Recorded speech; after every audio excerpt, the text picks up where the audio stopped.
سلام. يا سلام. سلام. توبريني، اعطيني صح السيجارة.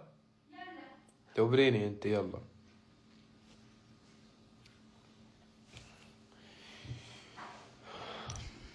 مرحبا يا حلوين، مرحبا يا عيوني، مرحبا يا روح، يا اجمل شي بالكون والحياة عندي. بيطلع عليك اعتذار بطولي، حقكن علي، تقلت النوم شوي. والله هلا حتى الحجة قبل شوي بهدلتني على التأخير بالنومة.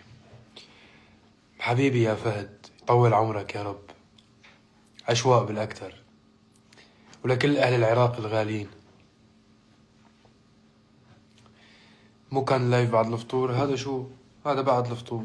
شو بعد الفطور بكون انتو عم تحضروا مسلسلاتكم، بدقلكم. طيب بدقلكم، بفتح لايف قصدي. شو وقت نشوفك اخي. والله تبشر يا غالي، ان شاء الله بدنا نعمل حفلة ببغداد او باربيل قريبا. أه... هيك تكون حلوة. حبيبتي يا فرح، يوبرني قلبك. انا اشتقت لكم، لك انا كثير اشتقت لكم. احمد حلمي احلى ممثل بالعالم، احلى زلمه بالكون، احلى زلمه بالمجره، اكثر زلمه بحبه نورتني يا حبيبي. ليه ما عم تطلع على الحلاق حتى دقنك منكوشه؟ والله يا تقبرني برمضان. هيك بتصير طاقتك موجهة لغير محل. يعني ما بحس عبالي انزل عند الحلاق، عبالي طاقة عائلية، عبالي احضر مسلسل، عبالي احضر لغنية فيها طاقة حلوة هيك يعني. بتكون الروح.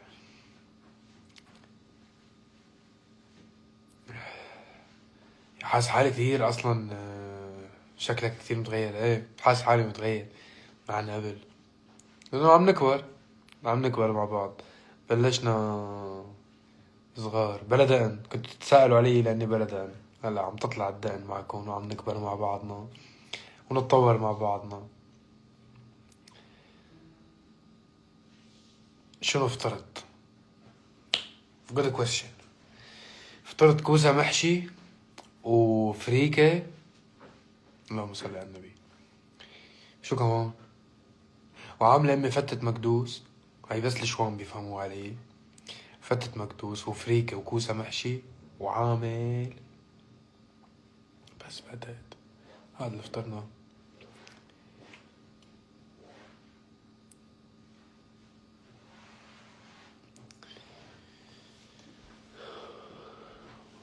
شامي بليز ردلي المتابعة، الله يوفقك. مالي فاضي، أنا زي مالي فاضي رد متابعة لحدا. شو الأخبار؟ طمنوني عنكم، كيف كل شي؟ شو عم تسمعوا هالأيام؟ شو عم تحضروا هالأيام؟ مسلسلات؟ لازم تجرب رمضان في مصر، والله يتشرف جرب رمضان في مصر. بيقولوا أجواء الرمضانية بمصر غير شي يعني. تجربة مختلفة وبتكون جميلة كتير.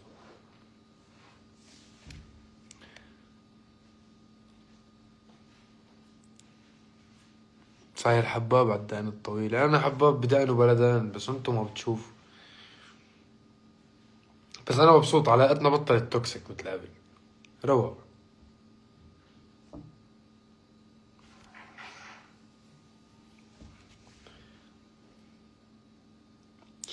في تحضيرات للمستقبل.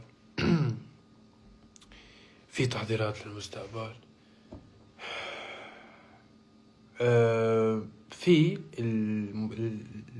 الألبوم اللي عم يتحضر، وهلا يعني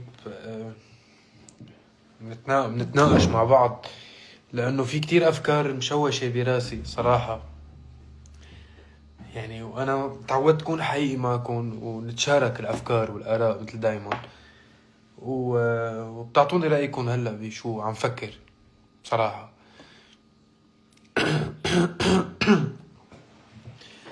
ليه حليون؟ كبران مالي حليون.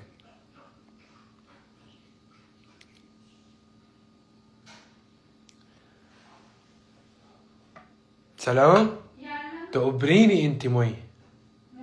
ايه زكاتك. اشتقنا لك بتونس. قرطاج هالسنة ان شاء الله اذا الله وفقنا. نرجع بنعمل حفلة او عدة حفلات بتونس. وفي عنا اخبار كتير حلوة عن المغرب. شكله في حفلة هي السنة بالمغرب. وفي عنا ان شاء الله بالكويت طبعا.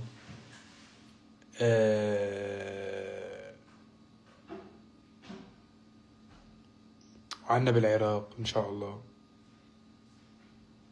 عنا هيك شوية شغلات حلوة هاي السنة بعد مرحلة الموسيقى يلي عم نحضرها.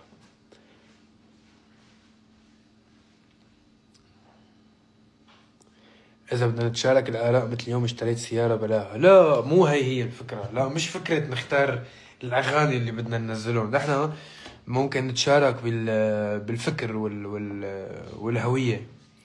لأنه صراحة مع الاستمرارية لما عم نقدم فن مرة عن مرة عم بيصير في وجهة نظر مختلفة براسي عن الفن والموسيقى وعن الطرح، يعني كيف الواحد يطرح ذاته بالموسيقى. وما عم يعني ما عم بعرف اخذ القرار 100% صح اللي هو شو اذا بدك الصحي بهالمرحلة. لانه انا بآمن بانه كل مرحلة من مراحل الانسان يعني اللي الانسان بيقدمه بمرحلة من مراحل حياته لا يتناسب 100% ومطلقا مع كل مراحل حياته، خصوصا إذا كان عم يكتب ويلحن. يعني لنفترض لما أنا بمرحلة تشيل وليلى كان في طاقة معينة وشعور معين وظرف اجتماعي معين أنا كان لازم أطرحه بأغاني، فطرحته بما في ينتمي للويل، وطرحته بسميتك سما، وطرحته إلى آخره بعدة طرق. لما جيت على لبنان كان في عندي وجهة نظر بالموسيقى عاطفية طرحتها بيا ليل العين وصبران وين ودوالي ودكتور وإلى آخره، وملكة جمال الكون. ف بس الأخطر شيء إذا بدكم عم بيصير بهي المرحلة من الموسيقى هو تبع لما عم بيصير المشروع الفني عموما، عم بحكي هلا بحالة عامة صورة عامة، لما بيتحول المشروع الفني من مرآة يعني من مشاعري، خليني بفسرها أكتر وبسطها أكتر، أكون عم بحكي مشاعري لا تتحول لحالة تتوافق فقط مع الترند. لأنه أنا لما بدي غني يا ليل يا العين من بعدك عمر ما هوينا، يعني طبيعي جدا إني ألمس 100 مليون شخص إذا كانت الغنية حلوة قصدي، لأنه الموضوع هو أي شخص ممكن يكون عايشه. بس لما أنا فنان اجتماعي، أنا فنان بتناول قضايا اجتماعية، أنا ما بس بحكي عن الأمور العاطفية. فهذا الشيء شوي بيتحول لخطر فيما بعد، إنه أنا هل بإمكاني أو أنا هل مسموح لي غني سميتك سما هلأ مثلا، ولا لا لازم ضل عم أقدم الغنية الترند بس لانه انا مطلوب مني اجيب ال100 مليون 200 مليون ده. فهمت شو قصدي؟ لانه دائما الضغط الاجتماعي عفوا الضغط المسؤوليه الفنيه بتتحول رقم مع الوقت، وعلما انه انت مش هذا سبب تواجدك، انت سبب تواجدك لانك بتحكي عن قضايا اجتماعيه وعن فن وعن الحب بس بوجهة نظر مختلفة. يعني في اللي بيقول لك اشتقت لك واشتقت لي او يا حبيبي، وفي اللي بيقول يا اعظم انتصاراتي. فهي الفن وجهات نظر بكيف بتطرح الرؤية او بتطرح الجملة. هاي القرارات اللي هلا الانسان اذا بدك لازم يكون عم ياخدها، انه انا بدي اقدم سميتك سما، طيب بدي اقول مطر علينا بريح يوسف يا الله لاني بكرب يعقوب وحقي اللي راح، بدي اكون عم عبر عن نفسي بهي الطريقة. ما بدي غني بس وين بعتي قلبي ولين نسيتي كل شي يا ما قالوا ضاع. حلوين هول بيعطوا امل وطاقة وحلوة هيك وفرفح على الناس وبس.